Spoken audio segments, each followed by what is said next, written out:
Everyone, welcome back to my YouTube channel. So let's begin with our very first session of Qualitative MCQ series. So सबसे पहले मैं आपको बता देती हूँ कि हम इस सीरीज़ में कौन कौन से चैप्टर्स करने वाले हैं। तो हम ये जो आपको चैप्टर्स दिख रहे हैं जैसे historical background, making of the constitution, salient features, तो ऐसे करके हम लोग टोटल 25 टॉपिक्स करेंगे और जो लास्ट है उसमें जो बचा कुचा आ जाएगा वो सारे एमसीक्यूज इसमें कंप्लीट करेंगे। तो ऐसे करके हम टोटल 26 टॉपिक्स को कंप्लीट करने वाले हैं सीरीज़ में। तो आज की जो क्लास होगी हम उसमें हिस्टोरिकल बैकग्राउंड के एमसीक्यूज करेंगे। Okay, so let's begin with our session. सबसे पहले हम लोग इसके फर्स्ट क्वेश्चन पे चलते हैं, हिस्टोरिकल बैकग्राउंड के वेरी फर्स्ट क्वेश्चन पे। आप इसको पॉज करें, इसको सॉल्व करें, फिर आप सॉल्यूशन सुने। Okay, so let's begin with our first question. इसमें हमसे पूछा है कि रेगुलेटिंग एक्ट जो 1773 है उसके कुछ फीचर्स हैं और इन पांचों में से बताना है कि इसके कौन से फीचर्स हैं। ओके, तो हम बारी बारी से स्टेटमेंट्स पढ़ेंगे और फिर हम इसमें बताएंगे कि इसके फीचर्स हैं या नहीं है। ओके, पहला स्टेटमेंट कह रहा है it acknowledged companies political and administrative rules for the first time. मतलब पहली बार ऐसा हुआ है कि जो कंपनी के पॉलिटिकल और एडमिनिस्ट्रेटिव रोल्स है उनको एक्नॉलेज किया गया है। और ये बिल्कुल सही है, अगर आपने पॉलिटी पढ़ा है और आपने ये टॉपिक कंप्लीट किया तो आपको ये पता होगा कि जो फर्स्ट स्टेटमेंट है ये बिल्कुल सही है, इसमें कोई दो राय नहीं है कि स्टेटमेंट सही नहीं है। ओके, तो ये बिल्कुल करेक्ट स्टेटमेंट है। सेकेंड स्टेटमेंट देखते हैं हम, governor general of Bengal was designated as governor general of India. ये बिल्कुल गलत स्टेटमेंट है। इसको ऐसे था ये कि गवर्नर ऑफ बंगाल था, let me correct it, governor of Bengal था और उसको इन्होंने गवर्नर जनरल ऑफ बंगाल किया था। ठीक है, ऐसे direct governor general of India नहीं कर दिया था, गवर्नर ऑफ बंगाल को गवर्नर जनरल ऑफ बंगाल किया था। ओके, तो ये हो गया, एक second, governor general of Bengal कहाँ से हुआ था, गवर्नर ऑफ बंगाल से इसको गवर्नर जनरल ऑफ बंगाल कर दिया था। तो ये स्टेटमेंट रॉन्ग है हमारा। ठीक है, ये बना था और ये क्या था, गवर्नर ऑफ बंगाल से। ओके, तो सेकंड स्टेटमेंट रॉन्ग हो गया। थर्ड स्टेटमेंट देखते हैं हम, Lord Warren Hastings was the first governor general of Bengal. अगर देखो, अगर आपने इसको ढंग से सॉल्व किया होता ना तो आप इसको ऐसे भी रॉन्ग कर सकते कि या तो सेकंड सही होता या थर्ड सही होता। क्यों?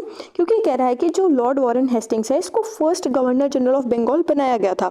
अगर इसको बनाया गया था तो फिर ये गवर्नर जनरल ऑफ बंगाल को तो गवर्नर जनरल ऑफ इंडिया कर दिया गया, तो फिर यहाँ पे गवर्नर जनरल ऑफ इंडिया लिखा जाता। तो अगर ये सही है तो ये गलत होगा और ये सही है तो ये गलत होगा। और अगर आपको पता है कि आपने बेसिक फैक्ट्स याद किए हुए हैं कि जो वॉरेन हेस्टिंग्स थे इनको पहला गवर्नर जनरल ऑफ बंगाल बनाया गया था, तो आप इसको करेक्ट करोगे और इसको रॉन्ग समझोगे। आगे बात समझ में? तो इससे क्या हो गया कि हम एलिमिनेट कर देते हैं, इसको हटाओ और अभी हम बाकी देखते हैं। ओके, सो नेक्स्ट स्टेटमेंट देखो, the supreme court at Bombay was establish. ये हुआ था सुप्रीम कोर्ट? नहीं, ये सुप्रीम कोर्ट जो है कोलकाता में हुआ था। कहाँ पे? कलकत्ता में।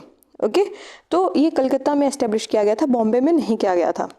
तो ये यहाँ पे इन्होंने इसको ऐसे रॉन्ग बनाया स्टेटमेंट को, तो ये रॉन्ग हो गया। अब दो गलत है, दो सही है। थर्ड वाला फिफ्थ लास्ट स्टेटमेंट देखते हैं, it prohibited the servants of the company from engaging in any private trade. तो ये बिल्कुल ठीक है, इन्होंने जो कंपनी के जो थे सर्वेंट्स उनको प्राइवेट ट्रेड में एंगेज करने के लिए बिल्कुल मना कर दिया गया था, बट स्टिल वो एंगेज होते थे और बहुत हाई लेवल पे करप्शन हुआ था उस टाइम पे। ठीक है, तो ये बिल्कुल सही स्टेटमेंट है, प्रोहिबिट किया था बट होता था। ठीक है, करप्शन फिर भी बहुत होता था, ये इस एक्ट में प्रोहिबिट कर दिया गया था। तो हमारा 1, 2 और 3 तीन स्टेटमेंट करेक्ट है, तो इसका आंसर हो जाएगा only 3। Okay, so next question देखते हैं। आप इसको पॉज करें और इसको सॉल्व करें और फिर मैं आपको इसका सॉल्यूशन बताती हूँ। इसमें हमें पूछा है, सेम एक्ट है regarding act of 1773, same act है और इसमें हमें बताना है कि इन दोनों स्टेटमेंट्स में से कौन सा स्टेटमेंट करेक्ट है। पहला स्टेटमेंट है, it raise the status of governor of Bengal to governor general with council of 6 members. नहीं, इसने it raise the status of governor of Bengal to governor general of Bengal. चलो ये मान लेते हैं कि गवर्नर जनरल किया था, तो यहाँ तक ठीक होगा। ओके, कि भाई गवर्नर जनरल ऑफ बंगाल नहीं लिखा, पर कोई बात नहीं, यहाँ तक मानते हैं। पर जो काउंसिल थी वो 6 मेंबर्स की नहीं थी। ठीक है, काउंसिल वॉज ऑफ 4 मेंबर्स, तो इन्होंने इसको यहाँ से रॉन्ग किया है। काउंसिल वॉज ऑफ 4 मेंबर्स, ये भी आधा लिखा है इन्होंने, गवर्नर जनरल ऑफ बंगाल होता बट मेंबर 6 नहीं थे, मेंबर्स 4 थे, तो ये वाला स्टेटमेंट रॉन्ग हो गया। सेकंड स्टेटमेंट देखते हैं, it provided for the establishment of supreme court at Calcutta. ये अभी हम करके आए तो स्टेटमेंट करेक्ट है, वैसे हमारा आंसर आ गया ओनली 2। ठीक है, नेक्स्ट स्टेटमेंट देखते हैं कि which of the following statement is correct. ये historical background of Indian constitution से हमसे पूछा है। तो सबसे पहला स्टेटमेंट हम देखते हैं इसमें। तो पहला स्टेटमेंट हम लोग देखेंगे, the regulating act of 1773 strengthen the powers of the court of directors against the British government. ठीक है, ध्यान से पढ़ना इसको। ये कह रहा है कि जो एक्ट है 1773 का, उसने कोर्ट ऑफ डायरेक्टर्स की जो पावर है वो ब्रिटिश गवर्नमेंट से बढ़ा दी थी। अरे यार, उनकी गवर्नमेंट को वो इतनी ज़्यादा अहमियत देते थे, इतना ज़्यादा वो अपनी गवर्नमेंट में मानते थे कि वो कभी ऐसा एक्ट बनाएगी नहीं। पहली बात तो गवर्नमेंट ऐसा एक्ट नहीं बनाएगी कि वो कोर्ट ऑफ डायरेक्टर्स को अपने से ज़्यादा पावर दे दे। ठीक है, ऐसा नहीं होता है, गवर्नमेंट ऐसी कभी पावर बनाएगी नहीं। ऊपर से वो मैजेस्टी एंड लॉर्ड ये सब वो करते थे, तो गवर्नमेंट की पावर कभी कम नहीं करेगी वो अपनी कंट्री की। ठीक है, और ना ही गवर्नमेंट ऐसा कोई एक्ट बनाएगी कि गवर्नमेंट की पावर कम कर दे। तो इसको आप बिना सोचे समझे इसको इनकरेक्ट करो। ठीक है, बेसिक सेंस से। सेकंड स्टेटमेंट देखते हैं, the governor general of India was brought under the jurisdiction of the supreme court by an amending act of 1781। अभी सोचो, ये ऐसा कह रहा है कि आज तक उनके देश में जुडिशरी जो है वो इतनी स्ट्रांग नहीं हो पाई है कि वो पार्लियामेंट से स्ट्रांग हो जाए। ठीक है, और उस वक्त में वो ऐसा कोई एक्ट लाएंगे कि उनकी जो जुरिस्डिक्शन है, उनकी जो जुडिशरी है, उसको गवर्नर जनरल से ऊंचा बना दे। ऐसा नहीं था। उसके उन्होंने क्या किया था कि जो गवर्नर जनरल है उसको एग्जेम्प्ट ही कर दिया था कि जो गवर्नर जनरल है, उनके काउंसिल के जो लोग हैं, अगर वो ऐसा कुछ काम करें अपने ऑफिशियल कैपेसिटी में तो सुप्रीम कोर्ट उनका कुछ नहीं बिगाड़ पाएगा। ठीक है, तो ऐसा कुछ नहीं था, ये भी गलत है। नेक्स्ट देखते हैं, the board of control was created to manage political affairs in the Pitt's India act. ये बिल्कुल ठीक है, इसको देखो, इसको एक ट्रिक से याद करना, पिट्स इंडिया एक्ट। ठीक है, पिट मतलब उनको ऐसे, इसको ऐसे याद करो कि उनको पीटा, कंट्रोल कैसे करते हैं बच्चों को, पीट के, तो उनको पीट के कंट्रोल किया। तो जो बोर्ड ऑफ कंट्रोल है वो पिट्स इंडिया एक्ट के अंडर में आया था। तो ये स्टेटमेंट बिल्कुल ठीक है और सी इसका करेक्ट आंसर है। फिर भी हम फोर्थ देख लेते हैं कि इसमें क्या मिस्टेक है। Charter act of 1793 provided that commander in chief was to be a member of governor general's council without any separate appointment। ऐसा नहीं था, जो कमांडर इन चीफ है वो नॉट अ मेंबर। ठीक है, वो गवर्नर जनरल के काउंसिल के मेंबर नहीं था, कमांडर इन चीफ। ठीक है, तो इस वजह से ये गलत स्टेटमेंट हो गया। बहुत ही फैक्चुअल स्टेटमेंट्स है, कुछ को आप एलिमिनेट कर सकते हो, कुछ आपको पता होना चाहिए। ठीक है, और ये आप एलिमिनेट तभी कर पाओगे जब आपको इसकी बेसिक अंडरस्टैंडिंग होगी। ओके, नेक्स्ट स्टेटमेंट देखते हैं। इसमें से हमें इनकरेक्ट बताना है, ऐसे वर्ड्स बिल्कुल कभी मिस नहीं करने हैं। ठीक है, ध्यान से देखो, मतलब 3 सही होंगे और 1 इनकरेक्ट होगा। About charter act of 1833। Okay, और ये बहुत इंपॉर्टेंट एक्ट है, 1833 वाला जो है वो बहुत इंपॉर्टेंट एक्ट है। ओके, बहुत क्वेश्चन आते हैं इस एक्ट से। सो अब इसके स्टेटमेंट्स देखते हैं। Governor general and council were given the power to legislate for the whole of the British territories in India. कि जो गवर्नर जनरल एंड काउंसिल है उसको पावर दी गई कि वो जो जितनी भी ब्रिटिश टेरिटरीज हैं इंडिया में, उसके ऊपर वो लेजिस्लेट कर पाए। ठीक है, तो ये बात तो आपको नाम से समझ आ रही है कि भाई गवर्नर जनरल जो है काउंसिल का, एक सेकेंड रुको, देखो, जो गवर्नर जनरल है ना, उसको इस एक्ट के under governor general of Bengal से गवर्नर जनरल ऑफ इंडिया बना दिया गया था। ठीक है, सबसे पहले मेरी बात सुनो, अपन इसको यहाँ लिखते हैं। 1773 वाला जो एक्ट था उसमें उन्होंने क्या किया कि गवर्नर जनरल नहीं ऑफ बंगाल बनाया। कहाँ से? गवर्नर ऑफ बंगाल से। ठीक है, तो गवर्नर ऑफ बंगाल से गवर्नर जनरल ऑफ बंगाल बनाया। उसके बाद में ये जो सेकेंड वाला एक्ट है 1833, इससे इन्होंने क्या किया कि जो गवर्नर जनरल ऑफ बंगाल है उसको क्या कन्वर्ट कर दिया, गवर्नर जनरल ऑफ इंडिया बना दिया।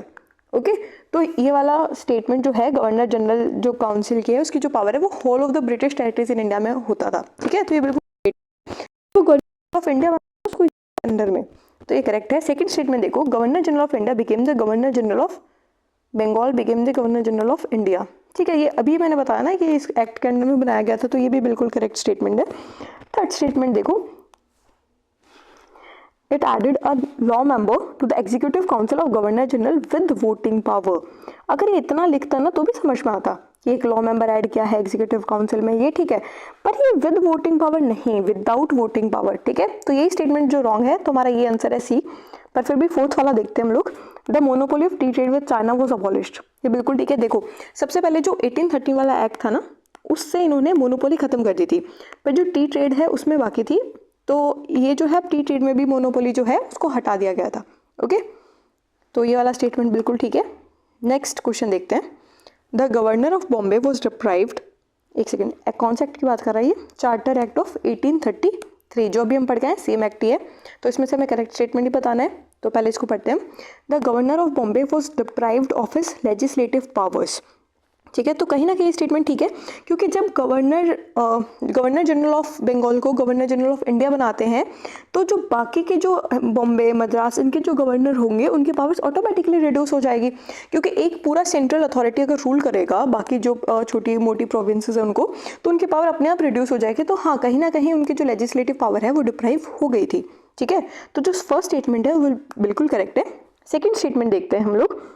The governor of Madras was vested with all the civil and military powers in India. ठीक है, ये ऐसा कह रहा है कि जितनी भी पावर है सिविल और मिलिट्री पावर्स इंडिया में वो सारी इसको देगी, मद्रास के गवर्नर को दे दी। तो बॉम्बे के गवर्नर को क्यों नहीं दी भाई? अगर तुमको देनी थी तो तुमने सिर्फ मद्रास वाले को क्यों दी? ये भी स्टेटमेंट बिल्कुल गलत है कि अगर बॉम्बे की पावर कम हो रही है तो मद्रास की क्यों बढ़ा रहे हो? इसका कोई लॉजिक नहीं है। गवर्नर जनरल ऑफ इंडिया बन गया था तो सारी पावर, गवर्नर जनरल जो बंगाल का था ना उसको इंडिया का गवर्नर जनरल बनाया था, तो सारी पावर इसके पास चलेगी, मतलब बंगाल वाले के पास। ठीक है, तो ये भी गलत है, फर्स्ट वाला भी गलत है। तो ये गया हमारा, ये गया। तो अब देखो लास्ट वाला, it made Warren Hastings the first governor general of India. ठीक है, तो ये स्टेटमेंट ठीक है। वॉरेन हेस्टिंग को गवर्नर जनरल ऑफ बंगाल, उसको तो वो बनाया गया था ना, इसको गवर्नर जनरल ऑफ बंगाल बनाया गया था। ठीक है, हम ऊपर पढ़ के आए अभी, वॉरेन हेस्टिंग को गवर्नर जनरल ऑफ बंगाल बनाया गया था, और जो गवर्नर जनरल ऑफ इंडिया है वो किसको बनाया गया था? विलियम बेंटिक को। ठीक है, विलियम बेंटिक को गवर्नर जनरल ऑफ इंडिया बनाया गया था, और जो वॉरेन हेस्टिंग्स है उसको गवर्नर जनरल ऑफ बंगाल बनाया गया था। आगे बात समझ में? तो ये स्टेटमेंट रॉन्ग हो गया, तो हमारा only one is the correct answer. ठीक है, नेक्स्ट क्वेश्चन देखते हैं। The charter act of 1853 initiated made in local representation in the central legislative council. ठीक है, तो जो चार्टर एक्ट है ये बिल्कुल ठीक है, फर्स्ट टाइम हुआ था ये, फर्स्ट टाइम ऐसा था कि जो लोकल रिप्रेजेंटेशन है उसको अलाउ कर दिया था इन लोगों ने, तो ये पहला स्टेटमेंट बिल्कुल ठीक है। उसके बाद में हम देखेंगे the board of control and court of directors were abolished by Indian council act of 1861। ये स्टेटमेंट इनकरेक्ट है, क्योंकि देखो ये जो दोनों इंस्टीट्यूशन है बोर्ड ऑफ कंट्रोल और कोर्ट ऑफ डायरेक्टर्स, इनको 1858 में ही हटा दिया गया था। जो 1857 का मेजर रिवोल्ट हुआ था उसके बाद समझ आ गया था कि इन दोनों का कोई काम नहीं है, इन दोनों के बस की बात नहीं है, तो इन दोनों को हटाओ। तो उसके बाद इन दोनों को हटा दिया गया था, तो ये स्टेटमेंट भी गलत है, ये वाला स्टेटमेंट गलत है हमारा। फर्स्ट ठीक है, सेकेंड गलत है। नेक्स्ट स्टेटमेंट देखो, the Indian council act of 1892 allowed a non official majority in the provincial legislative assembly.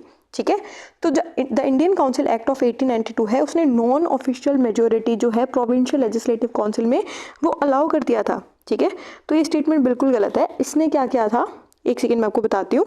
1909 वाला जो एक्ट है ना, तो उस एक्ट के अंडर में क्या था ये मेजोरिटी वाला। देखो दो चीज़ें होती है, एक तो नॉन ऑफिशियल जो मेंबर्स है उनका जो नंबरिंग है वो बढ़ाना। ठीक है, जो नॉन ऑफिशियल लोग हैं उनका या तो नंबर बढ़ाओ, एक उनको मेजोरिटी में लाना। ठीक है, मेजोरिटी में लाना इन द सेंस मतलब कि जैसे 100 लोग हैं तो 51 लोग जो हैं वो ये वाले हो गए नॉन ऑफिशियल वाले, तो ये हो गया मेजोरिटी।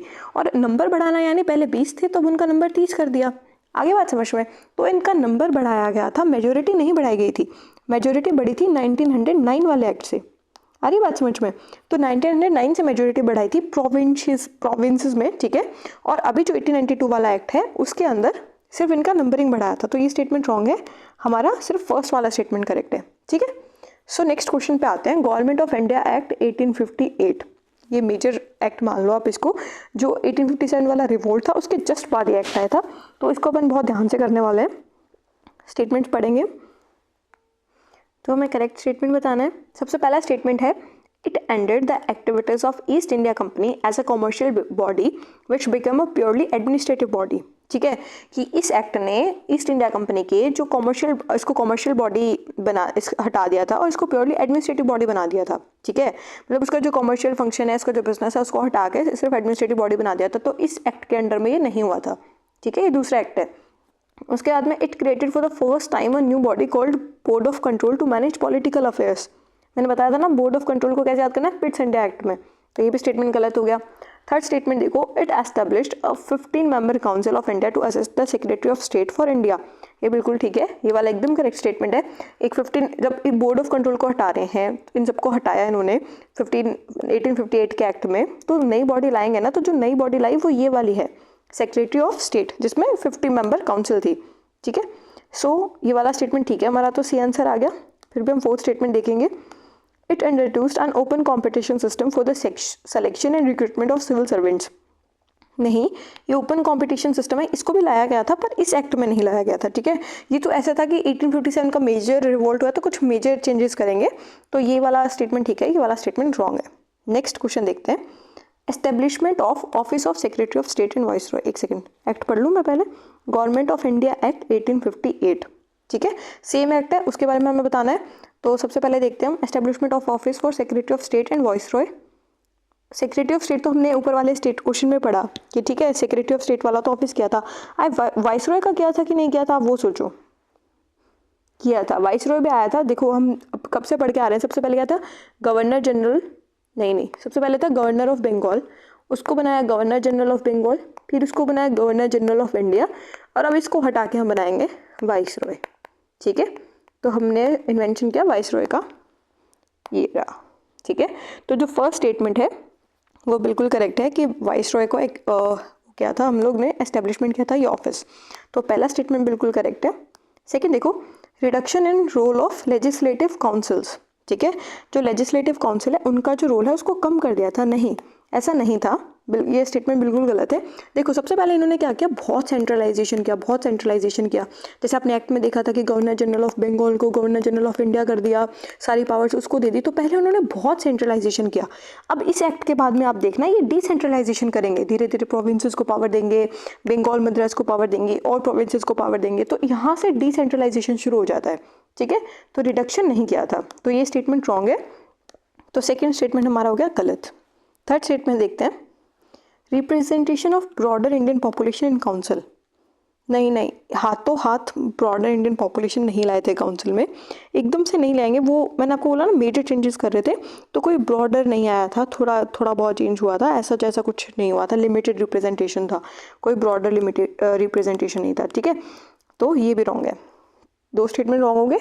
दूसरा, changes in the judicial system, जो जुडिशियल सिस्टम है उसमें चेंज किया था, हाँ ये चेंज किया था जुडिशियल सिस्टम में, क्योंकि देखो इतना बड़ा रिवोल्ट हुआ है तो लोगों के जो ग्रीवेंसेस है उसको सॉल्व करने के लिए कोई तो चाहिए ना, तो इन्होंने क्या किया, हाई कोर्ट और डिस्ट्रिक्ट कोर्ट्स वगैरह है वो इंस्टॉल करने का इन्होंने इसमें बोला, तो जुडिशियल सिस्टम में चेंज हुआ था। तो हमारे कितने स्टेटमेंट करेक्ट है, दो स्टेटमेंट हमारे करेक्ट है। ठीक है, नेक्स्ट क्वेश्चन देखते हैं, the Indian council act of 1861, यानी रिवोल्ट के कुछ साल बाद, मतलब 4-5 साल बाद, इसमें अच्छे से लाए थे वो, तो ये तो जल्दबाजी में लेकर आए थे कि रिवोल्ट होते कोई एक्ट लाओ, मेजर चेंजेस करो, तो ये वाला जो है ये आराम से फुर्सत से चेंजेस किए थे इन्होंने इसमें, तो काफ़ी मेजर चेंजेस है। ठीक है, तो इसमें पूछा है कि इनमें फर्स्ट टाइम क्या हुआ है, which of the following provisions into India for the first time introduce हुए। ठीक है, तो सबसे पहला क्वेश्चन है हमारा, power to issue ordinances in Indian administration. ठीक है, ये बिल्कुल करेक्ट स्टेटमेंट है, ये याद कर लो, ये बहुत बहुत इंपॉर्टेंट है कि ऑर्डिनेंसेस जो है वो फर्स्ट टाइम इस एक्ट में आए थे। ठीक है, 1861 वाले एक्ट में। ओके, तो ये स्टेटमेंट करेक्ट है। सेकंड स्टेटमेंट देखो, nomination of Indians as non official members to the viceroy's council. Indians का जो नॉमिनेशन है non official members to the viceroy's council, ये भी स्टेटमेंट ठीक है। थोड़ा तो पावर देना पड़ेगा ना इंडियंस को, हाँ इलेक्ट नहीं कर रहे हैं, नॉमिनेट कर रहे हैं, पर थोड़ा पावर देंगे, क्योंकि इतना मेजर रिवोल्ट हुआ है इंडियंस को अगर पावर नहीं दी तो नेक्स्ट मेजर रिवोल्ट हो सकता है। ठीक है, तो हाँ इलेक्शन नहीं कर रहे, इस वर्ड को ध्यान देना, नॉमिनेशन, इंडियंस का नॉमिनेशन करेंगे, वो इलेक्शन नहीं करवा रहे। ठीक है, तो ये स्टेटमेंट भी बिल्कुल करेक्ट है, हमारा आंसर आ गया बोथ 1 और 2। ठीक है, नेक्स्ट क्वेश्चन देखते हैं, consider the following statements regarding Indian council act of 1861। Same act है, Indian participation in law making was recognised for the first time, कि इंडिया का जो पार्टिसिपेशन है in law making was recognised for the first time. ठीक है, ये बिल्कुल correct है कि इंडियन का जो पार्टिसिपेशन है लेजिस्लेचर में, मैंने बोला ना कब नॉमिनेशन करेंगे, तो ये करेक्ट स्टेटमेंट है। इसमें क्या क्या था कि कुछ जिन लोगों का नॉमिनेशन किया था वो थे बनारस के राजा, पटियाला के और सर दिनकर राव, 3 तो यही थे। अरे बात समझ में। तो इसमें उन्होंने इन्वॉल्व किया था, नॉमिनेशन किया था, कुछ लोगों को नॉमिनेट किया था। तो ये फर्स्ट टाइम ऐसा हुआ था कि काउंसिल को एक्सपेंड किया है और जो 3 इंडियंस हैं उनको इसमें इंक्लूड किया है। तो ये स्टेटमेंट बिल्कुल करेक्ट है। नेक्स्ट देखो, Bombay and Madras presidencies were made subordinate to Bengal. मैंने क्या बताया था आपको कि इस एक्ट में ज़्यादा पावर्स देंगे, पावर्स कम नहीं करेंगे, डिसेंट्रलाइजेशन पे फोकस होगा। तो ये स्टेटमेंट बिल्कुल गलत है, सबऑर्डिनेट नहीं किया था। अरे बात समझ में। तो उनको ज़्यादा पावर दी गई थी। थर्ड स्टेटमेंट देखो, portfolio system was introduce for the first time. Portfolio system समझ आ रहा है कि जो अपन ये जो बांटते हैं कैबिनेट में सबको अपना अपना वो देते हैं ना, होम मिनिस्टर जैसे अमित शाह है, तो उसको कहते हैं पोर्टफोलियो सिस्टम। ठीक है, तो हाँ ये भी सही है। ऑर्डिनेंस और पोर्टफोलियो सिस्टम दोनों इसी टाइम आए थे और जो वाइसरॉय थे वो कनिंग थे इस वक्त। तो इसको कैसे याद करना, जैसे पोर्टफोलियो सिस्टम अपन कहते हैं ना कि भाई ये तुम्हारा कैन है, इसमें तुम्हारा वर्क होगा।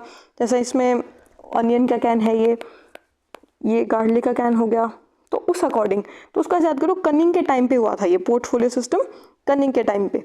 ओके, तो हमारा इसमें आंसर हो गया B, only 2 statements are correct. Next question देखो, consider the following statements with respect to the Indian council act of 1892। अब सीधा जम के हमने रिवॉल्ट के बहुत टाइम बाद, इस टाइम कांग्रेस बन चुकी थी 1885 में। तो अब इसको उस हिसाब से माइंड सेट देखना, आप क्रोनोलॉजी देखो, उस हिसाब से इनको सॉल्व करो तो आपको अच्छा लगेगा। ठीक है, सो देखो हम स्टेटमेंट्स पढ़ते हैं। सबसे पहला statement, the act raise the number of non official members only in central legislative assembly. आप खुद सोचो ये स्टेटमेंट कितना गलत है अपने आप में कि सिर्फ सेंटर में बढ़ा the non official majority, but provinces में नहीं बढ़ाई। लोकल लेवल पे पहले बढ़ाते हैं फिर सेंटर तक बात आती है। अरे बात समझ में, सीधा सेंटर में बढ़ा रहे हैं और सिर्फ ये यहीं से समझ जाओ, ओनली लगाते ही गड़बड़ है। ठीक है, तो प्रोविंसेस में भी बढ़ाया था, सेंटर में भी बढ़ाया था, इनका नंबरिंग जो है वो रेज किया था, मेजोरिटी नहीं आई थी अभी भी। तो फर्स्ट स्टेटमेंट रॉन्ग है। नेक्स्ट स्टेटमेंट देखो, the members of the council were given right to vote on the budget. ठीक है, जो काउंसिल के जो मेंबर है उनको दिया गया राइट टू वोट, नहीं उनको बजट पे डिबेट करने के लिए दिया गया कि तुम लोग बजट पे डिबेट कर सकते हो, पर जो वोट देने की जो पावर थी वो 1909 के टाइम इनको मिली थी। ठीक है, नॉट दिस टाइम, बहुत आगे जाके नेक्स्ट एक्ट में मिलेगा, इस एक्ट में नहीं दे रहे उनको पावर। ओके, नेक्स्ट स्टेटमेंट देखते हैं, ये वाला, एक सेकेंड, तो हमारा कौन सा स्टेटमेंट, ये गलत हो गया, ये वाला भी गलत हो गया। ठीक है, थर्ड देखते हैं, this act provides the system of directory for the first time. नहीं, ये हुआ था 1999 में। ठीक है, इतनी जल्दी नहीं करेंगे, उन्होंने ग्रेजुअली रिफॉर्म किया था, ग्रेजुअली चीज़ें चेंज की थी उन्होंने, एकदम से ऐसे चेंजेस नहीं आ गए थे। ठीक है, कि डायरेक्ट आ रही है बजट पे वोट कर रहे हैं, नहीं, धीरे धीरे ग्रेजुअल चेंजेस होंगे। अगर आप इनको पढ़ो तो उसको ऐसे ही पढ़ना कि कैसे उन्होंने धीरे धीरे चेंज किया है, एकदम से कुछ चेंज नहीं आया है। ओके, तो इसमें हमारा आंसर आ गया नन, एक भी स्टेटमेंट करेक्ट नहीं है। नेक्स्ट क्वेश्चन देखते हैं, मॉर्ले मिंटो रिफॉर्म्स 1909 से रिलेटेड पूछा है। The reforms introduce the concept of separate electorate for the Muslims. ये स्टेटमेंट बिल्कुल करेक्ट है, सेपरेट इलेक्टोरेट लेकर आए थे मुस्लिम्स के लिए फॉर द फर्स्ट टाइम। ठीक है, किसी के लिए सेपरेट इलेक्टोरेट आया तो वो ये है, मुस्लिम्स के लिए आया, स्टेटमेंट बिल्कुल करेक्ट। सेकंड देखो, एक सेकंड, फर्स्ट वाला करेक्ट है, सेकंड है it allowed the central legislative council to have a non official majority. ठीक है, कि इसने ऐसे बोला कि जो सेंट्रल लेजिस्लेटिव काउंसिल है उसको अलाउ कर दिया, नहीं प्रोविंशियल लेजिस्लेटिव, मैंने आपको ऊपर भी बताया था कि पहले प्रोविंसेस से काम स्टार्ट होगा। ठीक है, पहले प्रोविंसेस में आएगी नॉन ऑफिशियल मेजोरिटी, बहुत बाद में आती है सेंटर में। अरे बात समझ में, तो ये स्टेटमेंट हो गया हमारा गलत। थर्ड देखो, it enlarged the deliberative functions of the legislative council at both central and provincial level. ठीक है, जो डेलिबरेटिव फंक्शंस है उनको इसने, हाँ ठीक है, लेजिस्लेटिव काउंसिल के जो फंक्शंस है उसको बढ़ा दिया था सेंटर और प्रोविंसेस दोनों लेवल पे। अरे बात समझ में, तो ये बिल्कुल करेक्ट स्टेटमेंट है। जैसे हम लोग सप्लीमेंट्री क्वेश्चन पूछ सकते हैं और बजट पे जो है रेजोल्यूशन ला सकते हैं, तो ऐसे करके हमारे बहुत सारी जो फंक्शंस है वो बढ़ा दिए गए थे। ठीक है, तो ये स्टेटमेंट बिल्कुल करेक्ट है, तो हमारा आंसर आ गया ओनली 2। आगे बात समझ में। सो नेक्स्ट क्वेश्चन पे चलते हैं, गवर्नमेंट ऑफ इंडिया एक्ट 1919, ये थोड़ा और आगे, इसमें ज़्यादा चेंजेस हुए होंगे।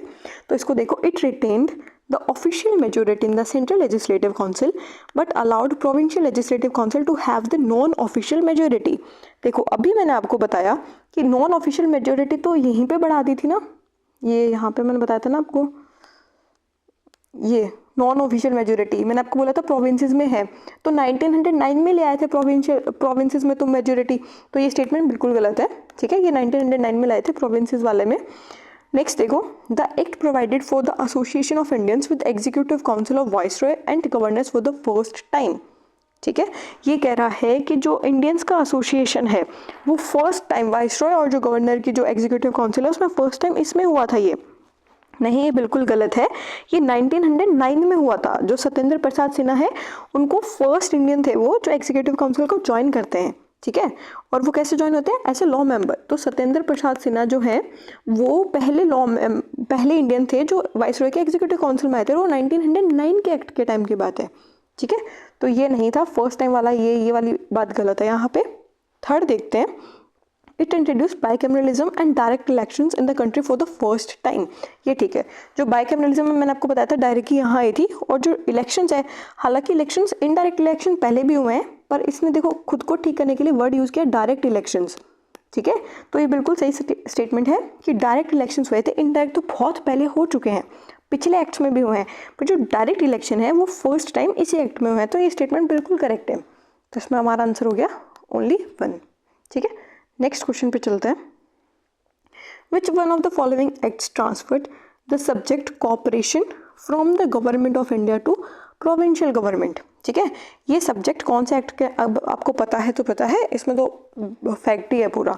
तो ये 1919 एक्ट से हुआ था। मैंने आपको बोला था ना ग्रेजुअल चेंज करेंगे, तो किसी सब्जेक्ट को अगर इंडियंस के हाथ में देना है तो बहुत बाद में ही किया होगा। ठीक है, तो 1919 इसको तो आप ऐसे हटा दो, इतना जल्दी तो नहीं करते हैं वो। तो अब इसको देखते हैं हम लोग।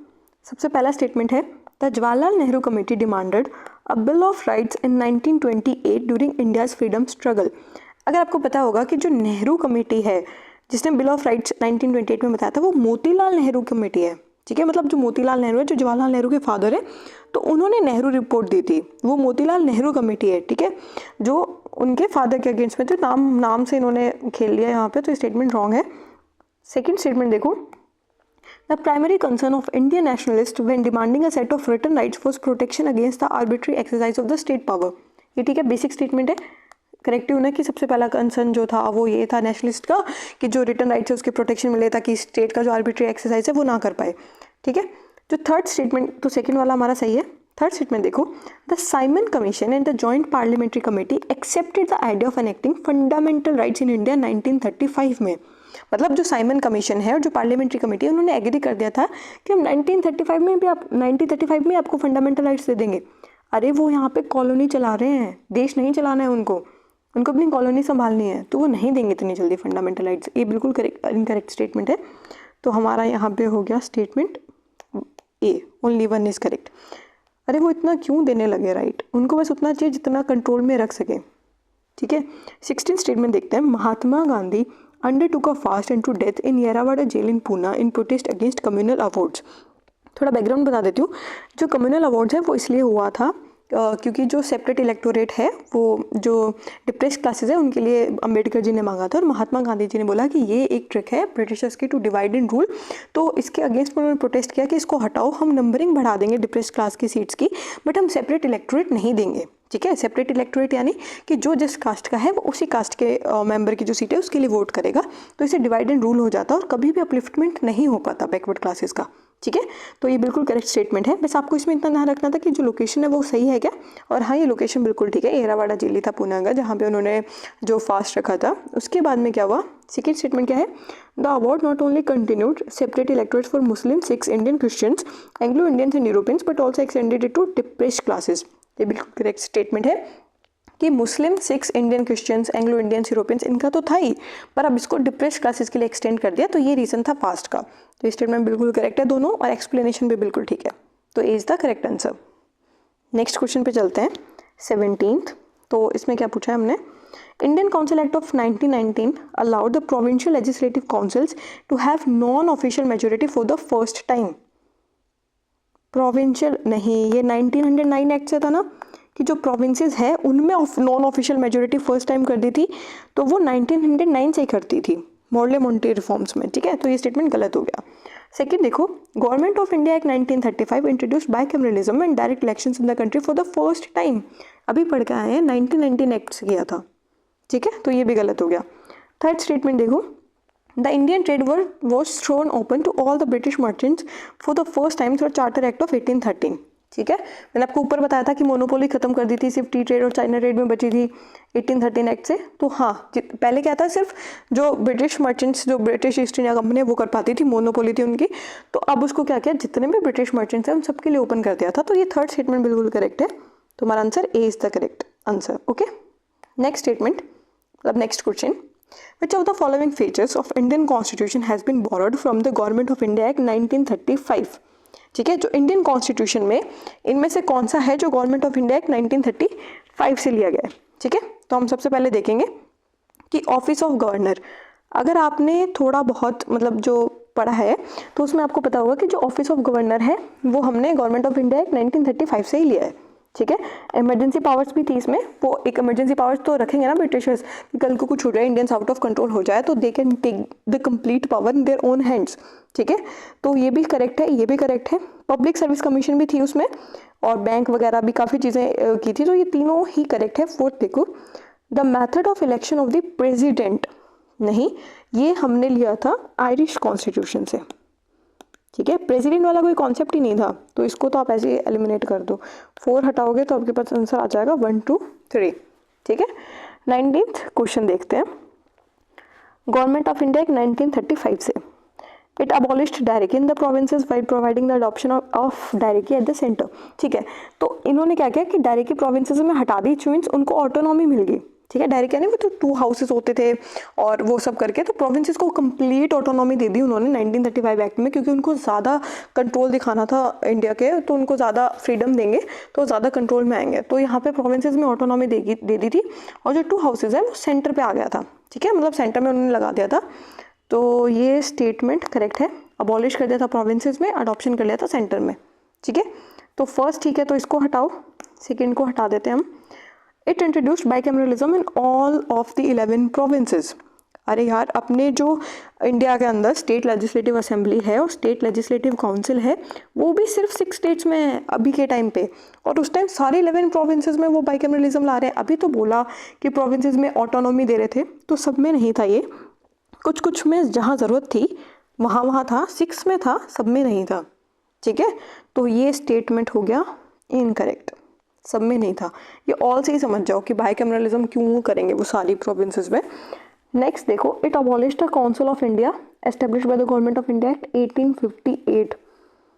ठीक है, काउंसिल ऑफ इंडिया जो, अच्छा हाँ, वो security council of secretary 15 member council बनाई थी ना सेक्रेटरी ऑफ स्टेट की, जो अपन पढ़ के आए हैं। हाँ हाँ, उसको इसमें अबॉलिश कर दिया था, क्योंकि इन्हें नया पूरा ही नया सेटअप ला रहे थे ये, तो उसको अबॉलिश कर दिया था। तो ये स्टेटमेंट बिल्कुल करेक्ट है। जो 15 मेंबर बॉडी थी ना सेक्रेटरी ऑफ स्टेट की, जो 1858 रिवॉल्ट के जस्ट बाद लाए थे बोर्ड ऑफ कंट्रोल को हटा के, तो ये करेक्ट है, ये भी करेक्ट है। तो हमारा आंसर हो गया 1 और 3। ओके, सो नेक्स्ट क्वेश्चन पे चलते हैं। The constituent assembly as a legislative body was chaired by Rajendra Prasad. Constituent assembly को राजेंद्र प्रसाद ने चेयर किया था? नहीं, उनको Rajendra Prasad was not the chairman. एक सेकेंड, इसकी जो लेजिस्लेटिव बॉडी थी was chaired by GV Mavalankar. ठीक है, तो उन्होंने इसको चेयर किया था, राजेंद्र प्रसाद जी ने नहीं किया था। अरे बात समझ में, तो ये हो गया गलत statement. The last meeting of constituent assembly of India took place on 24 जनवरी 1950। ये करेक्ट स्टेटमेंट है। उस टाइम इनकी जो लास्ट मीटिंग हुई थी, sir BN Rau was the secretary to the constituent assembly. ये इनकरेक्ट स्टेटमेंट है, he was the legal adviser.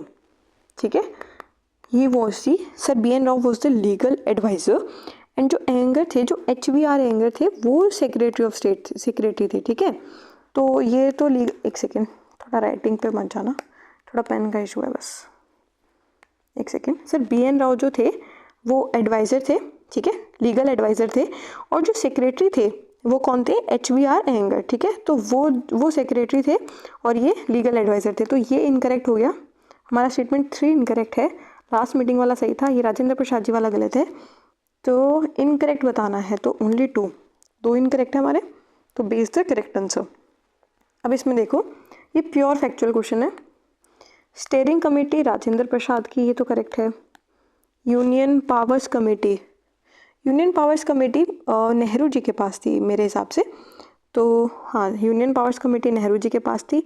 Provincial constitution committee ये सरदार वल्लभ भाई पटेल जी के पास थी, तो ये दोनों गलत हो गए।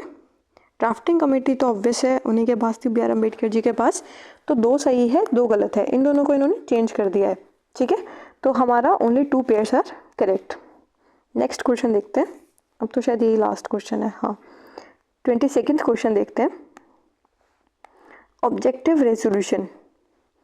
ऑब्जेक्टिव रेजोल्यूशन स्पीच आपको पता है ना, जो प्रियम्बल अपना इसी पे बेस्ड है। ऑब्जेक्टिव रेजोल्यूशन स्पीच ये थी नेहरू जी की स्पीच। तो सबसे पहले स्टार्ट करते हैं। It was moved by doctor B R Ambedkar during the constituent assembly debates. No, it was moved by Jawaharlal Nehru. ठीक है, ये तो बहुत ही बेसिक इजी सवाल है, नेहरू जी ने लेकर आए थे इसको। तो ये स्टेटमेंट हो गया गलत। तो हमें क्या बताना है, इनकरेक्ट बताना है, ये हो गया गलत। It was adopted with a divided opinion by the constituent assembly. अरे नहीं, डिवाइडेड ओपिनियन क्यों होगा, सबने अडॉप्ट किया था इसको, सब बिना विरोध के हामी भरती थी। इतना अच्छा स्पीच है, इस पर कोई क्यों ही मना करेगा, कोई धर्मवाद थोड़ी चल रहा है यहाँ पे। तो ये गलत स्टेटमेंट है, कोई डिवाइडेड ओपिनियन नहीं था, सब एकदम राजी हो गए थे इसको लाने में। थर्ड है, it proclaimed India as an independent sovereign republic. ठीक है, तो स्टेटमेंट बिल्कुल करेक्ट है, ये अपने प्रियम्बल में भी लिखा हुआ है, एन इंडिपेंडेंट सोवरेन रिपब्लिक। तो ये करेक्ट स्टेटमेंट है। तो हमारा आंसर आ जाएगा ओनली 2। इनकरेक्ट पूछा ना इसलिए। वैसे तो अपने प्रियम्बल में लिखा हुआ है sovereign socialist democratic Republic, independent नहीं है, पर जो सोवरेन और रिपब्लिक है वो तो है। तो इंडिया को इंडिपेंडेंट सोवरेन रिपब्लिक बोला था उन्होंने। ठीक है, तो ये फाउंडेशन लेड किया था इन्होंने, किसका, प्रियम्बल का। अरे बात समझ में। Next and last question of today series. देखो इसको, इसमें पूछा है कि इनकरेक्ट स्टेटमेंट बताना है। Indian independence act of 1947 last act, incorrect बताओ।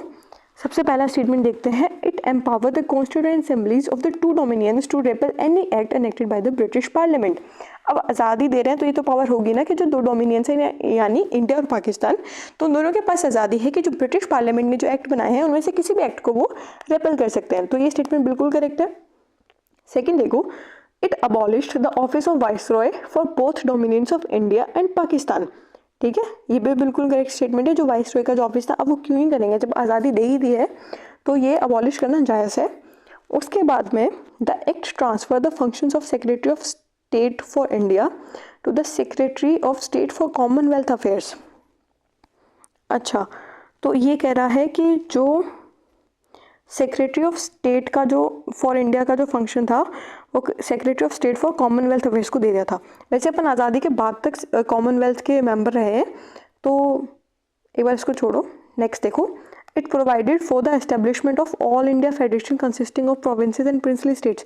ये गलत है, ये आर्टिकल, ये एक्ट 1935 वाला जो एक्ट है ना, उसमें हुआ था ये कि ऑल इंडिया फेडरेशन बनाओ, प्रोविंसेस और प्रिंसली स्टेट्स को मिक्स करो। तो ये स्टेटमेंट गलत हो गया, तो ये वाला स्टेटमेंट सही है। ये इंपॉर्टेंट फैक्ट है, ऐसी चीज़ें नोट करनी चाहिए कि इस एक्ट ने ट्रांसफ़र किया the function of secretary of state for India to secretary of state for Commonwealth affairs.